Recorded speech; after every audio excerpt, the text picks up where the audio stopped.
यहीं पर मैं आपको ये बता दूं कि जो आने वाला है जी, उसके लिए L की वैल्यू होगी 4 और वहां यहां रखूंगा तो 9, उसके लिए क्या बनेंगे कक्षक। मतलब भविष्य का हम अभी से बता सकते हैं। अगर आने वाला H होगा तो उसके लिए L की वैल्यू 5 होगी और यहां पर 11 होगा। क्लियर? अगेन मैं बता रहा हूं, ये दोनों बातें किसकी है बोलो? भविष्य की है कि फ्यूचर के अंदर जो नए सब सेल आएंगे उनके अंदर कक्षकों की संख्या कितनी होगी। इसका मतलब वो हम इसी फॉर्मूले से पता लगा सकते हैं। आई होप आपको मेरी बात समझ में आई होगी। ये था पॉइंट नंबर 4। अगर मैं नंबर 5 की बात करूं तो मैंने कहा एल के द्वारा हम क्या कर सकते हैं? कक्षकीय कोणीय संवेग। ठीक है, मैंने कहा बोलो orbital angular momentum, orbital angular आपसे मैं करूं मोमेंटम। ठीक है, वो भी निकाल सकते हैं। मतलब क्या कहना चाहता हूं बोलो कक्षकीय, मैंने कहा कोणीय संवेग के बारे में मैं पता लगा सकता हूं। कक्षकीय कोणीय संवेग के बारे में पता लगाऊंगा तो इसका एक फॉर्मूला होता है क्या बोलो? मैंने कहा कक्षकीय कोणीय संवेग is equal to L plus 1, मैंने कहा root h upon 2 pi. Clear? या आपसे मैं कह रहा हूं h अपॉन 2 पाई को हम hx भी बोलते हैं, इसलिए हम या करके बोलो ये भी लिख सकते हैं एल प्लस 1 और यहाँ पर बोलो एल प्लस 1 और एच एक्स भी लिख सकते हैं। क्लियर? तो एक तो आपको ये तो दोस्तों याद होना ही चाहिए। बोलो आपसे मैं कह रहा हूँ बहुत इंपॉर्टेंट है। और यहाँ पर मैंने कहा कि बोलो अगर आपको मैं बोलूँ कि यहाँ पर ये मैं लिखता हूँ सबसेल, क्या लिखता हूँ? सबसेल। ओके, यहाँ लिखता हूँ एल का मान और यहाँ पर लिखता हूँ उसका बोलो कक्षकीय कोणीय संवेग, कक्षकीय कोणीय संवेग। तो मैंने कहा जो कि हमें किससे करना है? एल बोलो एल प्लस 1, एल प्लस 1 मैंने कहा root h upon 2 pi. Clear? इसी से करना है। तो एक तरह से सारे क्वेश्चन हो जाएंगे। आज मुझे एस सब सेल के लिए कोई भी पूछे कक्षकीय कोणीय संवेग का मान क्या होगा तो एल की वैल्यू 0, जब यहाँ और यहाँ 0 पुटअप करूंगा, 0 को किसी से मल्टीप्लाई करो क्या आता है? 0। अगर मैंने कहा अगर P का दे, P का वैल्यू होती है L की 1, वहां रखूंगा तो क्या आएगा? रूट 2 h अपॉन 2 पाई। क्या आएगा? Root 2 h upon 2 pi. Clear? या मैं क्या लिख सकता हूँ? रूट 2 बोलो एच एक्स। क्या लिख सकता हूँ? Root 2 H X. इसी तरह से मैंने कहा कोई मुझे D का पूछे तो यहाँ पर मैं क्या करूँगा? 2 और 1 3 रूट 6, बिकॉज यहाँ 2 रखूँगा, यहाँ 2 को 2 और 1 3, 3 को 2 से मल्टीप्लाई करेंगे 6 h अपॉन 2 पाई। क्लियर? इसी तरह से ऐप का कोई पूछे तो भी मैं कर सकता हूँ।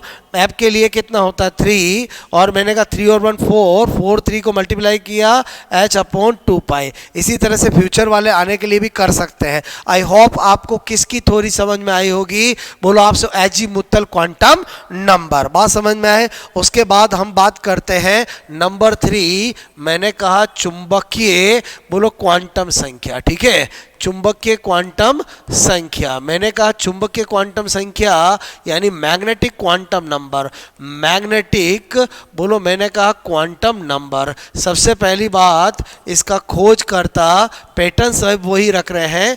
खोजकर्ता इसका कौन है? तो इसका खोजकर्ता है लिंडे वैज्ञानिक। ठीक है, उसके बाद आपसे मैंने कहा बोलो m का, इसको किससे रिप्रेजेंट करते हैं? m से। ठीक है, m का मान वैल्यू ऑफ m तो वो क्या होता? -L2 प्लस L और मैंने कहा वाया 0। क्लियर? इसका मतलब मैं क्या कहना चाहता हूं, फॉर एग्जाम्पल मैंने लिखा यहाँ पर बोलो सब सेल। ओके, और यहाँ पर मैंने लिखा सपोज दैट आपसे मेरे को L का मान और यहाँ पर मैं आपसे कह रहा हूँ कि बोलो आप पर लिख रहा हूँ M का मान। ठीक है, M का मान। क्लियर? तो मैंने कहा यहाँ लिखा मैंने S, यहाँ लिखा 0, यहाँ भी होगा क्या? 0। यहाँ लिखा P, यहाँ होगा 1, तो यहाँ -1 0 और +1। क्लियर? इसी तरह से D या 2, यहाँ पर -2 बोलो -1 0 +1 +2। यहाँ पर लिखा मैंने बोलो f, और f के लिए क्या होगा 3, और -3 -2 -1 0 +1 +2, और मैंने कहा यहाँ पर +3। ठीक है, तो आपको क्या समझ में आया दोस्तों कि आप समय को m की वैल्यू कैसे निकालते हैं। उसके बाद मैंने कहा m की वैल्यू मुझे क्या बताती है, तो m का प्रत्येक मान, बोलो प्रत्येक मान आपसे मेरे को एक कक्षक, ठीक है, कक्षक मतलब ऑर्बिटल्स, ठीक है, बोलो के बारे में आपसे मेरे को बारे में बोलो दर्शाता है। ठीक है, किसको रिप्रेजेंट करता है, every value of m represent to a आपसे मेरे को ऑर्बिटल। क्लियर, फॉर एग्जांपल मैंने कहा ये p उपकोष है, ठीक है, तो p उपकोष के लिए p के लिए 3 वैल्यू थी, तो मैंने कहा एक होता है px, एक होता pz और एक होता py। आप जानते हो 3 ही क्या होते हैं, बोलो कक्षक होते हैं। तो इसके लिए m जो m का मान जो है वो क्या होता है +-1, इसके लिए 0 और -+1। क्लियर, यानी आपको पता होना चाहिए कि px की वैल्यू जो होती है m की या तो +1 होगा या -1 होगा, लेकिन pz के लिए हमेशा 0 होगा, और आपसे मैं कहूँ py के लिए माइनस या +1 होगा। इसी तरह से मैंने कहा डी उपकोष। क्लियर, डी उपकोष की बात करूं तो डी के लिए आपके कितने कक्षक होते हैं 5, इसलिए m की वैल्यू भी कितनी होती है 5। एक होता है डी एक्स वाई, एक होता वाई जेड, एक होता जेड स्क्वायर, एक होता जेड एक्स, एक डी एक्स स्क्वायर, आपसे मैं कह रहा हूँ वाई स्क्वायर। क्लियर, ये 5 ही कक्षक होते हैं। तो मैंने कहा इसके लिए m की वैल्यू +-2 +-1, डी जेड स्क्वायर की 0 -+1 और -+2। आई होप आपको मेरी बात समझ में आ रही होगी कि आपको एक बात समझ में आई, डी जेड स्क्वायर के लिए m की वैल्यू 0 होती है और पी जेड के लिए 0 होती है। क्लियर, डी एक्स वाई और एक्स स्क्वायर वाई स्क्वायर के लिए -2 भी हो सकती है और +2 भी हो सकती है। आई होप आपको इसकी भी थोड़ी समझ में आई होगी। क्लियर, उसके बाद नंबर 4 है, मैंने कहा चक्रण क्वांटम संख्या। ठीक है, चक्रण बोलो क्वांटम संख्या। चक्रण क्वांटम संख्या का मतलब क्या होता है, स्पिन क्वांटम नंबर। स्पिन बोलो मैंने कहा क्वांटम नंबर। क्लियर, और स्पिन क्वांटम नंबर के लिए सबसे पहली बात इसके खोजकर्ता कौन है, तो यूरेल बैक एंड आपसे गोल्ड मिस्ट, यूरेल बैक, ठीक है, एंड मैंने कहा gold mist. Clear, Euryale back and gold mist इसके खोज करता है। उसके बाद आपको पता होना चाहिए s का मान, इसको किससे रिप्रेजेंट करते हैं, s से। s का मान, तो s की वैल्यू होती है +-½ यानी या तो होती है आपसे मैं कह रहा हूं बोलो +½ बोलो या -½ ठीक है, +½ या बोलो -½ क्लियर, फिर मैंने कहा आपको s का प्रत्येक मान, s का प्रत्येक आपसे मैं को मान ऑर्बिटल, ठीक है, ऑर्बिटल मतलब कक्षक, ठीक है, में बोलो एक इलेक्ट्रॉन बोलो के चक्रण, ठीक है, चक्रण मतलब स्पिन बोलो को आपसे मैं कह रहा हूं दर्शाता है। ठीक है, को दर्शाता है। अब आपको मैं क्या बताना चाह रहा हूं, मेरी बात को समझना कि अगर मैं कहता हूं कि s = +½ या मैं कहता हूं -½ क्लियर, मेरी बात को समझना, अगर ये क्लॉकवाइज है तो ये कौन होगा, एंटी क्लॉकवाइज, और अगर मैंने कहा +½ एंटी क्लॉकवाइज है तो आपका ये क्या होगा, क्लॉकवाइज। इसका मतलब ही हुआ अगर किसी किताब में ऐसा लिखा हुआ हो कि बोलो +½ क्लॉकवाइज या एंटी क्लॉकवाइज कुछ फिक्स होता है तो वो सरासर गलत है, ऐसा कोई निर्धारण नहीं है। हाँ, ये चीज फिक्स है, अगर मैंने +½ को क्लॉकवाइज बोल दिया फिर -½ एंटी क्लॉकवाइज होगा, और अगर मैंने +½ को एंटी क्लॉकवाइज बोल दिया तो -½ आपका क्लॉकवाइज होगा। क्लियर, तो आपसे मैं करूं बोलो ये आपको पता होना चाहिए। उसके बाद मैंने कहा नंबर 5 कि जो s आपसे मैं को स्पिन, क्लियर, बोलो क्वांटम आपसे मैंने कहा नंबर स्वतंत्र, ठीक है, बोलो स्वतंत्र आपसे मैं कह रहा हूं, मैंने कहा क्वांटम संख्या होती है। ठीक है, होती है, अर्थात आपसे मैं कह रहा हूं, अर्थात बोलो यह n l एंड आपसे मैं कहूँ m पर निर्भर नहीं करती है, निर्भर नहीं करती। अभी आपने देखा था कि ये तीनों आपस में एक दूसरे पर निर्भर करती है, इसीलिए तो आपसे मैं कह रहा हूँ किसी भी एटम के अंदर किन्हीं दो इलेक्ट्रॉन की ज़्यादा से ज़्यादा 3 क्वांटम संख्याएं समान हो सकती है, 4 कभी समान हो ही नहीं सकती है, क्योंकि जो चौथी होती है वो इंडिपेंडेंट होती है, वो आपसे दूसरों पर निर्भर नहीं करती है। आई होप आपको मेरी बात समझ में आई होगी। अब मैंने आपको जितनी भी थ्योरी बताई है उससे तो डायरेक्ट क्वेश्चन बनते ही है, उसके अलावा बहुत सारे क्वेश्चन बनते हैं जो मैं आपको 1 बाय 1 करके बता रहा हूं। क्लियर? तो मैंने कहा पहला अगर एग्जाम में पूछ लिया जाए आपको निम्न में से बोलो आप समय को कौन सा, ठीक है, एन एल एम एस बोलो क्वांटम बोलो संख्या, ठीक है, के लिए बोलो आपसे मैं कहूँ सही नहीं है, ठीक है, नहीं है। और ऑप्शन आपको दिया A B C D. Clear? और यहाँ एन एल एम एस यहाँ दिया 3 2 बोलो माइनस ऑप्शन 1 और ऑप्शन प्लस हाफ। क्लियर? एक दिया बोलो ऑप्शन 3 3 -2 माइनस हाफ। क्लियर? एक दिया बोलो 4 आपसे मैं करूँ यहाँ पर 2 -1 और माइनस हाफ। क्लियर? और एक दिया आपको मैंने कहा बोलो 4 3 बोलो माइनस आपसे 3 और प्लस हाफ। क्लियर? जैसे ये मुझे मिले, अब मैं क्या देखूंगा, मुझे पूछा रॉन्ग कौन सा है, तो मैंने कहा ये वाला रॉन्ग हो जाएगा, बिकॉज एन और एल कभी भी सेम हो नहीं सकते, तो आपसे बाकी सभी पॉसिबल है। तो ऐसे केस में क्या होता है कि आपकी थ्योरी बड़ी क्लियर होनी चाहिए, आपको पता होना चाहिए कि जो एल होता है एजिमुथल क्वांटम नंबर, उसकी वैल्यू तो एन बोलो -1 0 से n-1 होती है, यानी n और l कभी भी समान नहीं होते हैं। तो आपसे मैं कह रहा हूं यहां पर क्या पता चला, n बोलो आपसे मैं कह रहा हूं, मैंने कहा l नेवर आपसे मैं कह रहा हूं greater and equal to n। Clear? मेरी बात समझ में आई बोलो? तो आपसे मैं को l का मान हमेशा आपसे मैं कह रहा हूं n से कम ही होता है, कम ही होता है। क्लियर?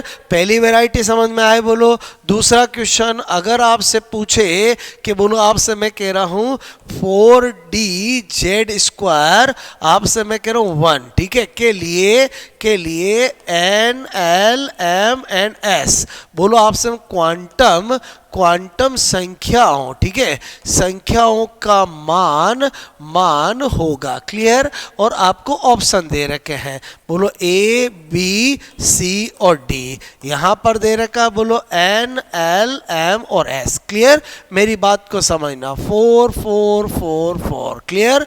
आपको दे रखा है 2 2 आपसे मैं कहूँ 3 1, बात समझना मेरी। क्लियर? मैं यहां पर दे रखा है 0 आपसे मैं कहूँ -1, ठीक है, बोलो आपसे मैं करूँ -2 और यहाँ पर दे रखा है +2, ठीक है, यहाँ पर दे रखा प्लस हाफ, एक दे रखा माइनस हाफ, एक दे रखा प्लस हाफ, एक दे रखा माइनस हाफ। क्लियर? अब हमें आंसर निकालना है। मैंने कहा 4dz² 1, तो सबसे पहले मैंने कहा n तो क्या हो गया, यहाँ से पता चल गया 4 होगा। बोलो l मुझे पता चला, d से बोलो l क्या होगा 2 होगा, मतलब ये दो तो हो ही नहीं सकते। क्लियर? उसके बाद मैंने कहा यार बोलो m की वैल्यू dz² के लिए क्या होती है 0, तो मैंने कहा ये हो नहीं सकता, फिर यही होगा, चाहे यहाँ प्लस हाफ लिखा हुआ हो चाहे यहाँ पर माइनस हाफ लिखा हुआ। आई होप क्वेश्चन नंबर 2 भी आपको समझ में आया होगा। उसके बाद क्वेश्चन नंबर 3 की बात करते हैं। वेराइटी ऑफ क्वेश्चंस मैं आपको बता रहा हूं। आपको पूछा जाए सपोज सोडियम, आपसे मैं कह रहा हूं, मैंने कहा Na मतलब क्या है सोडियम, ठीक है, के आपसे मैं कहूँ लास्ट इलेक्ट्रॉन, ठीक है, इलेक्ट्रॉन की बोलो आप चारों क्वांटम संख्या, चारों बोलो क्वांटम संख्याओं, ठीक है, संख्याओं का मैंने कहा मान होगा। क्लियर? कभी भी पूछे आपसे तो मैंने कहा यार सोडियम, ठीक है, हम जानते हैं बोलो 1s2 2s2 2p6 3s1, इसका मतलब इसी के लिए निकालना है, बस दैट्स ऑल। n क्या हो गया 3, l क्या हो गया 0, m क्या हो गया 0 और s या तो प्लस हाफ या minus half, depend on option हम कर लेंगे। आई होप आपको मेरी बात समझ में आ रही होगी। उसके बाद मैंने कहा क्वेश्चन नंबर 4, n + l = 4 के लिए आपसे मैं कह रहा हूँ ज्ञात करो। एग्जाम में एक चीज पूछते हैं, मैं सिखा रहा हूँ इसलिए ज्यादा चीजें पूछ रहा हूँ। बोलो, एक पूछते हैं उपकोष की संख्या, क्या पूछते हैं? उपकोष की संख्या। एक पूछते हैं बोलो कक्षकों की संख्या। आपसे मैं कहूँ एक पूछते हैं कुल इलेक्ट्रॉन की संख्या, कुल इलेक्ट्रॉन की संख्या। दोस्तों मैं आपको एक ट्रिक बता रहा हूँ जिससे आप डायरेक्ट कर सकते हो। जब भी ऐसा क्वेश्चन हो तो आपको क्या करना है, यहाँ 4 लिखना है और आपको बोलो एस से स्टार्ट करना है, बोलो संख्या में बोलो डाउनवर्ड जाना है और आपसे 2p SPDF करना है और जो कभी होता ही नहीं वो आ जाए वहाँ रुक जाना है। बोलो 2D होता ही नहीं है, बस आंसर मिल गया। उपकोष की संख्या 1 और 1 2। कक्षक की संख्या बोलो मैंने कहा पी में 3 होते हैं, रेस में 1 होता है, बोलो 4। और इलेक्ट्रॉन तो हमेशा कक्षक के क्या होंगे? डबल ही होंगे। आई होप आपको मेरी बात समझ में आई होगी। एक क्वेश्चन और करते हैं, मतलब जिस क्वेश्चन को करने में किसी स्टूडेंट को 2-3 मिनट लगते हैं, मैं उसको आपको सिर्फ और सिर्फ 5 सेकंड में करना सिखा रहा हूं। और वहां तो एग्जाम में से इनमें से कोई एक चीज पूछते हैं। बोलो मैंने कहा नंबर 5 आपको दिया n + l = 5, ठीक है, के लिए आपसे मैं करूं ज्ञात करो। बोलो ज्ञात करो क्या चीज? वही आपसे मैं कहूं नंबर ऑफ सब सेल। क्या पूछा? नंबर ऑफ सब सेल। बोलो नंबर ऑफ आपसे मैं करूं ऑर्बिटल। एक बार इंग्लिश में हिंदी में लिखा, एक बार इंग्लिश में लिख दिया। और नंबर ऑफ आपसे मैं कहूं total electrons. Clear? No problem. अपना क्या ट्रिक है? बोलो n + l = 5 है, चलो 5 से स्टार्ट करते हैं और यहाँ पर s कर दिया।